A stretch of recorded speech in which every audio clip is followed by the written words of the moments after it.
شام اور پاکستان کے حالات کس طرح قدر مشترک ہیں؟ شام کے حوالے سے مولانا نورانی کیا کہا کرتے تھے؟ پاکستان کی حکومت کو اب کیا کرنا چاہیے؟ سینئر صحافی اور تجزیہ نگار سہیل بڑائچ نے جنگ کے اپنے کالم میں لکھا کہ شام کی حکومت کا تختہ الٹا تو ان کے دماغ میں مولانا شاہ احمد نورانی کا قول گونجنے لگا کہ جس ملک میں فوج اور عوام میں تصادم ہو جائے وہ ملک قائم نہیں رہ سکتے۔ مولانا نورانی اپنی تمام زندگی فوج کی سیاست میں مداخلت کے سخت مخالف رہے۔ سہیل بڑائچ کے مطابق سیاسی طور پر مولانا نورانی نے کافی نقصان اٹھایا، لیکن نہ کبھی کسی غیر منتخب حکومت میں شامل ہوئے، نہ کبھی کوئی سرکاری عہدہ لیا۔ جنرل ضیاء الحق کے نام نہاد امریکی جہاد کے خلاف مولانا نورانی ڈٹ کر کھڑے رہے۔ ایم کیو ایم کی فسطائیت کبھی مشکل ترین دور میں مقابلہ کیا، نہ ایجنسیوں سے کبھی پیسے لیے اور نہ کبھی زندگی بھر بکے۔ سہیل بڑائچ کے مطابق مولانا نورانی نے ہمیشہ اصولوں کی سیاست کی اور بغیر کرپشن کے کسی الزام کے دنیا سے باعزت رخصت ہوئے۔ مولانا نورانی کہتے تھے کہ لیبیا، عراق اور شام میں خانہ جنگی ہوئی، عوام اور فوج آمنے سامنے آ گئے تو کچھ باقی نہیں رہے گا۔ ہم اپنی آنکھوں سے یہ ہوتا دیکھ رہے ہیں۔ ان سب اسلامی ممالک میں آمریت تھی، فوج کی مدد سے حکومت چلائی جا رہی تھی۔ لبنان، غزہ اور اب شام کے واقعات کے بعد وطن عزیز کی سلامتی کے بارے میں تفکرات پیدا ہونا لازمی امر ہے۔ اگر لیبیا، عراق اور شام کا قصور اسلامی ملک ہونا ہے تو وہ تو پاکستان بھی ہے۔ اگر ان کا قصور امریکہ اور اسرائیل مخالف ہونا ہے تو وہ تو ہم بھی ہیں۔ اگر ان کا قصور مغربی دنیا کے خلاف شدت پسندی کا رجحان ہے تو وہ تو ہم میں بھی ہے۔ اگر لیبیا پر ایک مسافر بردار طیارے کی تباہی کا الزام تھا تو ہم پر بھی بالواسطہ ہی صحیح 9/11 کے حوالے سے شکوک و شبہات ہیں۔ اگر شام اور صدام کے عراق پر فلسطینیوں، حزب اللہ اور حماس کی مدد کا الزام لگایا جاتا ہے تو ان سے تو ہمدردی ہم بھی پوری رکھتے ہیں۔ اس سے بڑھ کر یہ کہ پاکستان کے پاس مسلم دنیا کی مضبوط ترین فوج ہے، اور سب سے بڑھ کر یہ کہ پاکستان ایٹم بم بھی رکھتا ہے۔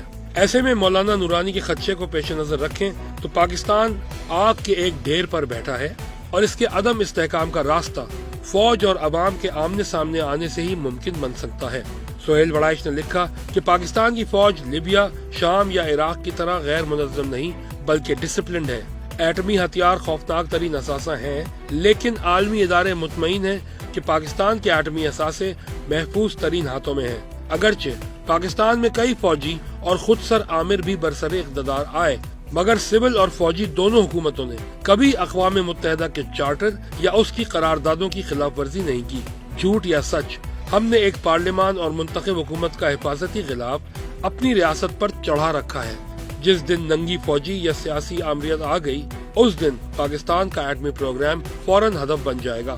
دنیا میں وقوع پذیر ہونے والے واقعات سے جو قومیں سبق سیکھتی ہیں وہی کامیاب ہوتی ہیں۔ اگر لیبیا، عراق اور شام کے عوام، حکمران اور فوج متحد ہوتے تو شاید آج ان کا یہ حشر نہ ہوتا۔ پاکستان کو بھی اپنی فالٹ لائنز کو ٹھیک کرنے کی ضرورت ہے۔